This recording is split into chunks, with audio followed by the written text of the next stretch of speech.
Friends दुनियार समस्त वैज्ञानिक खोजिथिबा अनेक जिनिस आउ समस्त थियोरी सब फेल हो जाए जेबे प्रकृति ताहार विरल चमत्कार देखाइबा आरंभ करे एवं एही विरल प्राकृतिक घटना पछरे थिबा कारण जानिबा पई साइंटिस्ट मानकर भी मुंड बुलाई दिए किंतु प्रकृतिर किछि असमाधान रहस्यरु परदा उठाइबा पई मनुष्य विफलता हो जाए।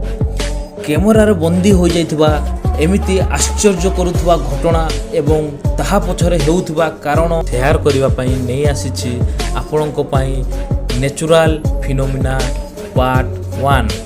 फ्रेंड्स टिके भाबंतु आपण कुआडे बुलिबा को जाइछन्ते हठात आकाशरु रक्तर वर्षा हला तो आपणकर कोन होबो आपणकर भी होश उड़ी जिवो ना। एमिति केछि हला इयर 1896 मसियारे केरल रोथुवा लोकमानक संगरे जेबे राज्य रे प्रथम थर पई एमिति वर्षा होइथिला जहार पानी सबुदिन वर्षा होथुवा पानी न होई नाली रंगर थिला। 2001 रे केरल रे पुणी थरे आउ थरे परि वर्षा हला आउ ताकू ब्लड रेन एवं रेड रेन ना दिया गला। ताहा परे वैज्ञानिक एवं गवर्नमेंट एजेंसी माने एहा उपरे बहुत रिसर्च करले एवं एही कथा को स्पष्ट करिले जे एही इलाका रे ग्रीन एल्जी रो किछि छोट छोट कणिका सबु वायु सांगरे उड़ंती आउ जेते बेले वर्षा हुए आकाशरु वर्षा होतबा पानी एही कणिकार संस्पर्श रे आसी नाली हो जांती आउ शेष थर पई जून 2012 रे रेड रेन हेबारो देखा जाइथिला।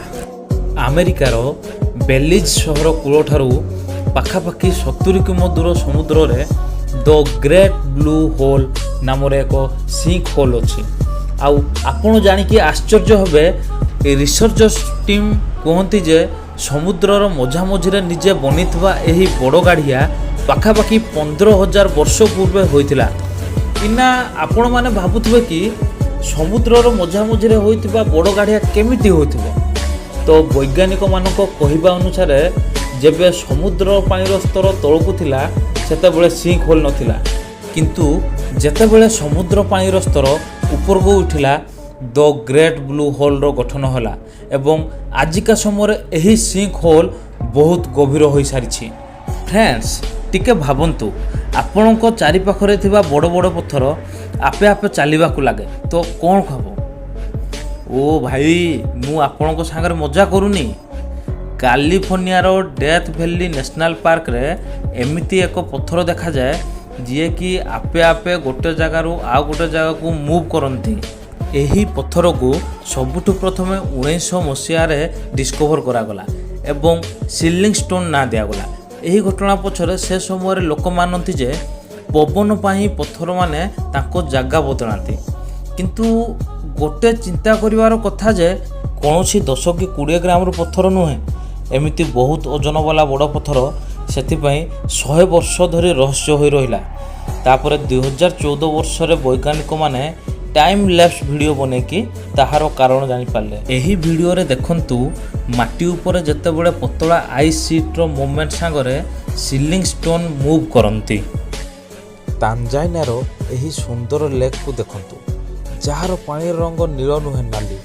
हाँ फ्रेंड्स लेक नाट्रोन नाम जनाशुना यही लेक टी 57 किलोमीटर लंबा एवं 22 किलोमीटर चौड़ा अटे। वैज्ञानिक माने मानती यही लेक रे सोडियम आउ मिनरल्स रो परिमाण अधिक अच्छी जो किसी अणुजीव रुहति तेणु पानी रंग नाली देखा जाए। ता छड़ा पाखरे थिबा ज्वालामुखी एक्टिविटी पई पानी नाली हेबार आउ गोटे मुख्य कारण।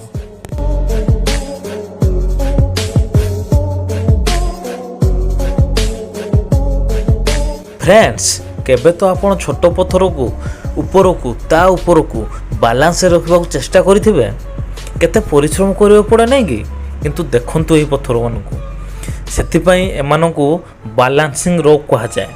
यह एक प्राकृतिक भाव में घटुवा एक भौगोलिक गठन अनेक जगार मध्य एहीपरि आश्चर्यजनित स्ट्रक्चर देखा मिलता है किंतु वास्तव में यह मूल पत्थर सहित दृढ़ भाव में लगिकी थाए।